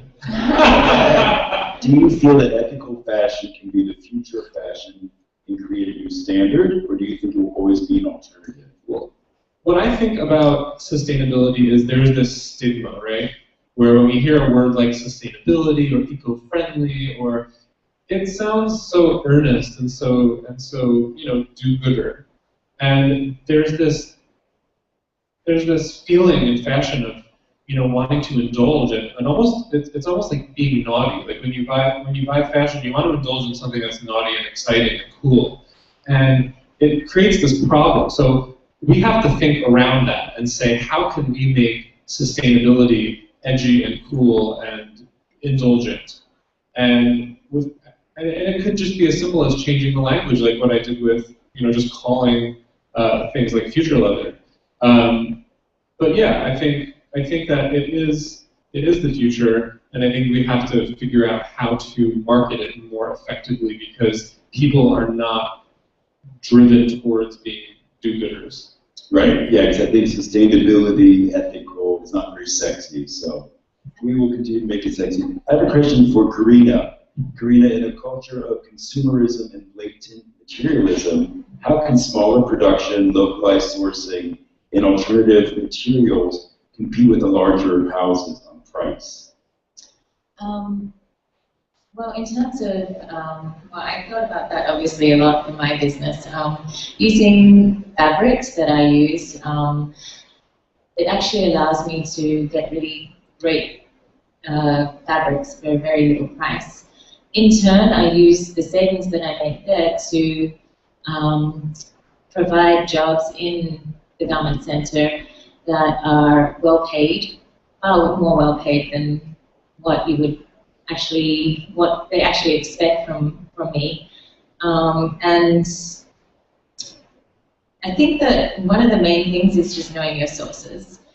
Knowing your sources is really important, and I think who you work with as well, and creating partnerships, that's one way as well of bringing down, not bringing down costs, but creating something that's valuable not only for the market, but valuable for the people who are working on it. I don't know if you can really compete on price either. It's not really the way to go, I think, for a small company. You have to compete on who you are and what you stand for as with your values. And that makes you stand out because you're a face and you're a person that's actually making something more worthwhile in the larger arena. If you try and compete on price, you're always going to lose. It's just the way it is, unfortunately. So creating something of value, that's where you can really win and compete. Thank you. And Stephanie, a question for you. What do you see as the advantages or disadvantages coming from a manufacturing background rather than a fashion design background? Well, in shoemaking, coming from the manufacturing background, maybe able to bypass a lot of the rules of coming in, like, I guess from like the trade shows or trying to go to retailers, and was able to get the prices down a lot to be able to produce in the US. I'm definitely missing a lot on the fashion side, and I've had to pay consultants to help me learn like how the fashion industry works because I don't know anything. So I think being able to get a part of both sides of it will make you more competitive. I agree. And one of the things that for future designers, there's two pieces of advice that I always give is one, if you're going to be a designer, absolutely work in a retail store. You have to understand what the customer is really wanting versus your kind of fantasy of what you think that they're wanting. And it really brings everything back to reality, and you really start to understand your customer. And second, to Stephanie's point, is try to learn about manufacturing, because if you want to design something and you don't know how to get it made, then you're at a loss. So learning manufacturing, learning how to work with factories, or even being a production assistant is going to teach you so much more than you're ready for. Finally, one more question for everybody, if I can find it. Where can students find out more about alternative fabrics that are sustainable and animal-free? Because this is not something that is at your local fabric store necessarily, and not a lot of the trade shows are showing this. How can you, because you guys have done a lot of research, how can students find access to these kind of materials? There's a few really good resources. There's a website, I think it's ecotextiles.com. Yeah, Google it. There's some really good websites, but there is no. As somebody trying to make tailored suits in New York, I had to wait 3 years before any of the local suppliers would carry, a Hymo or a horsehair made from recycled materials or a lining made from recycled materials. I literally had to go to these suppliers and say, will you please order this material? Will you please carry this?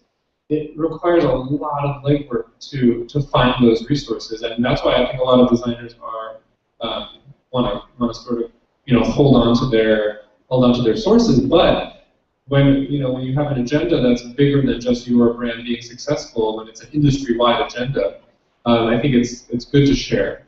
And I want other people to use the materials that I'm using. So if anybody wants to know who I'm using, feel free to ask.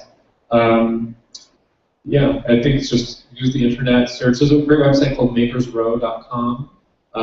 If you haven't checked out Makers Row, it's a source of factories, manufacturers, suppliers, and you can search by location, by material type, by what they make, what they specialize in, and it's very focused on U.S. manufacturers, U.S. producers. Yeah, I think that when you first start out, if you're doing something for class, you can be the internet is your friend. When I was in Chicago and I was doing research for 8 months from Chicago, which has very little garment district, it was just a lot of internet research and then ordering a ton of samples. So there are some simple resources like there's Hemp Traders and nearseanaturals.com that you can get fabrics to be able to make the samples you need to for class. Because the problem is that most of the high-tech, innovative fabrics, they don't make it for retail. So it's not like you can just buy a few yards. We work directly with the mills to innovate brand new fabrics that then they take 3 months to make them. And they're going to make 1,000. That's what I was saying in my video, is that when I started, people thought I was crazy because they're like, you're going to make a brand new fabric for brand new construction of a style, and you have to make like hundreds. It's not like I can just make a few and order that fabric. So there are resources you can find online, and then when you decide to start your label, if you focus on something that speaks to you and something that's missing from your life and your wardrobe, instead of being like, oh, I really love the suits that Joshua makes, I'm going to make amazing suits too. If instead you say, what is it in my life that I'm missing? What can I then focus on developing? Then you'll go to those mills, go to those textile fairs, meet with them, tell them what you want to make, and then you start from there. The website is ecotextiles.com. Thank you. Yeah, ecotextilesingular.com, and it's almost like a news website. They tell you all the latest innovations, who's making what trade shows are going to be showing sustainable materials, which ones to go to. There's also one called Source 4 Style, number 4, and that has a resource for a lot of different types of fabrics that you might look for as well. Thank you. And finally, are there any questions from the students? Hi, would you like to come down and speak in the microphone?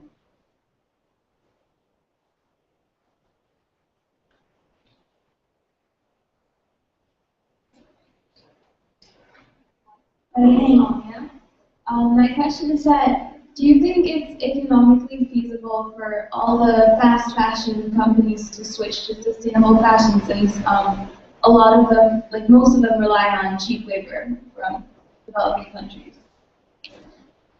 Can I take it?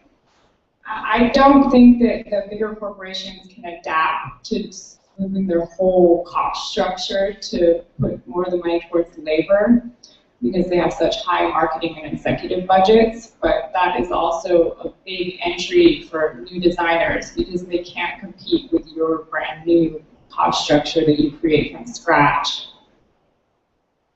But yeah, I think it's really hard. I think they're certainly looking at it, but it's the whole idea of like slowly turning the Titanic.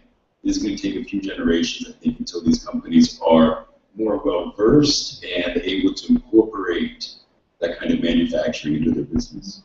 And I don't think that means don't get a job there. I think it's important to work at those places if we want to change things. So if you go into working for a big corporation and you have a personal mission to help turn that boat around, then by all means, I think that's a very noble and exciting thing to do.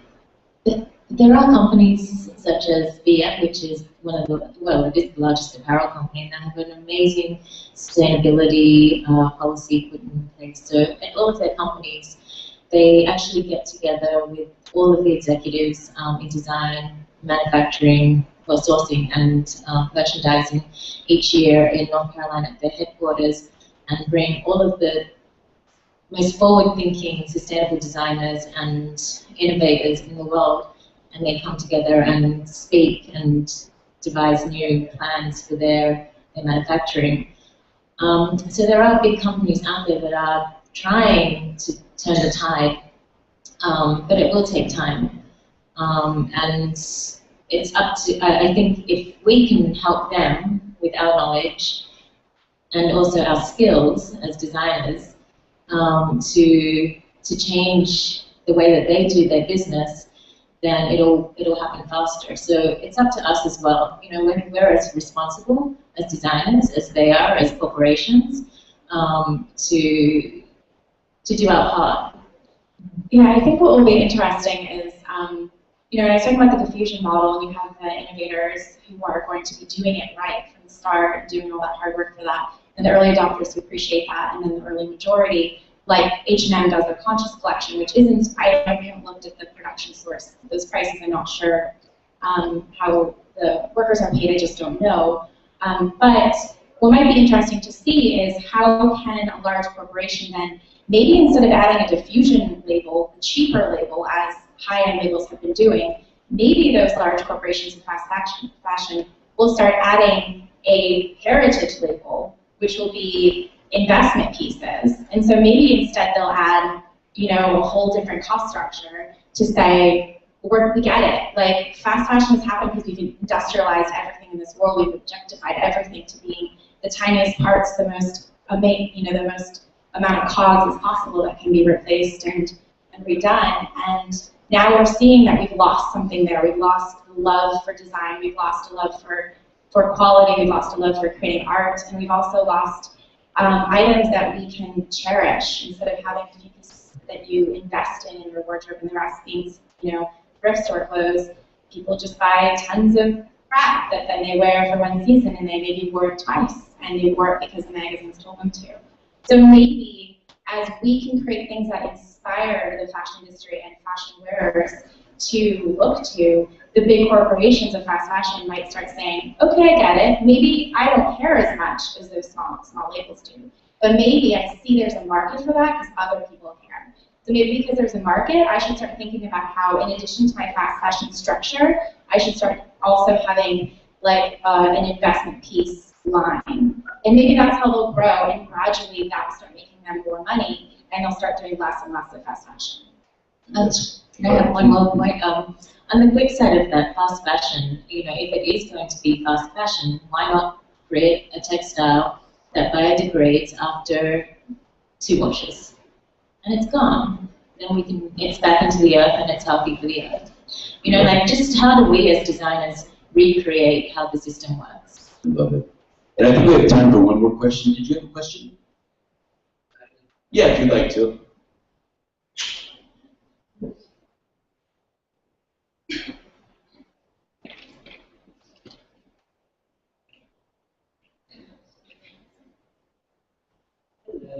Hi.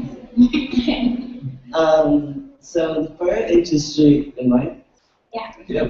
The fur industry is known for sourcing out students while they're in school and offering grants and scholarships of thousands of dollars.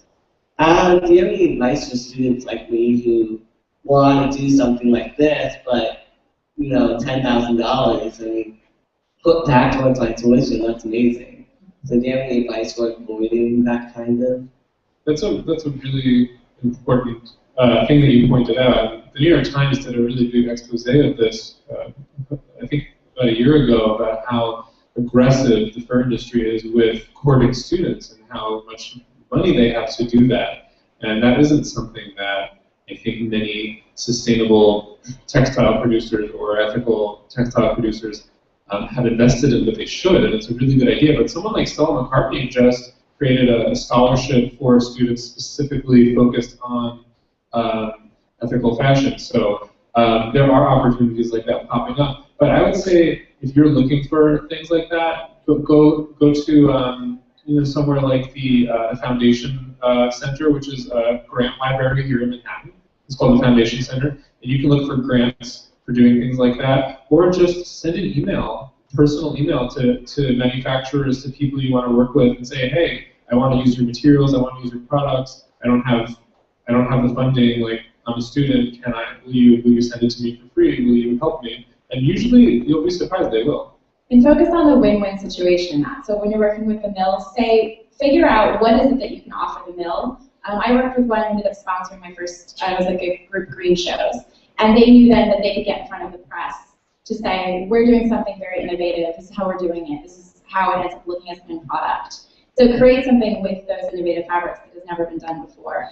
And you'll be able to, it's the same reason why the fur companies want to give you money, so that they get that in the press and in their product out there. So if you can think about that from that perspective, how do you create a win-win? That's what business is. Create win-wins across the board. And on top of it, everyone looks at a conscientious lifestyle the same way they look at doing ethical business. They think of it as sacrifice. They think of it as how is it limiting me? But if instead, if you think about it as how it empowers you, and how you say, yeah, I can take $10,000 and do what they want to do, but they're controlling you. They own you now. If instead you say, when I create something in my day, when I talk to someone a certain way, I've chosen to impact them in that moment.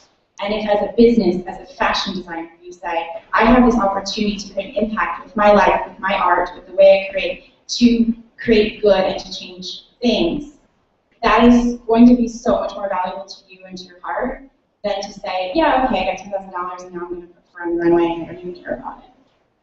If I can say something, actually, I just judged here at Parsons a faux fur humane society competition. And so I think while there's a lot of fur competitions and money being given to students, the Humane Society is now partnering with Parsons. And so I think there's a competition that's going to come along every year, and they get to work with faux furs or whatever to kind of reimagine what that could look like. So that's something definitely to look at, and there was some incredible work that I saw from Parsons students for that. I think we're about finished. Tamar, did you want to? Thank you all very, very much.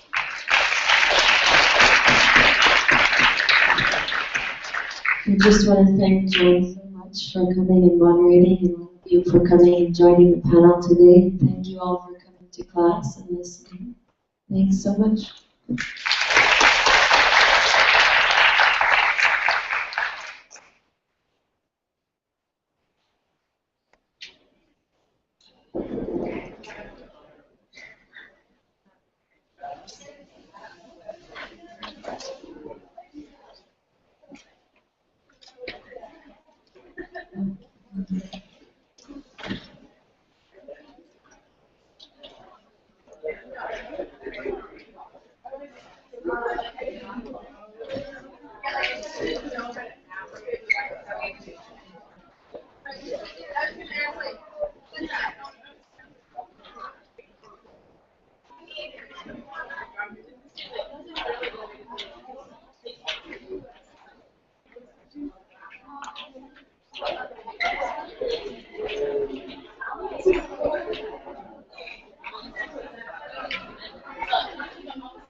Yeah.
Back to here. Oh, that.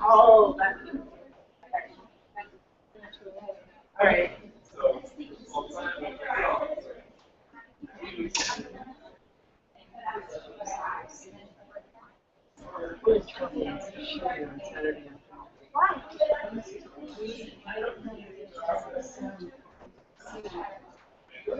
The guy who's doing sound.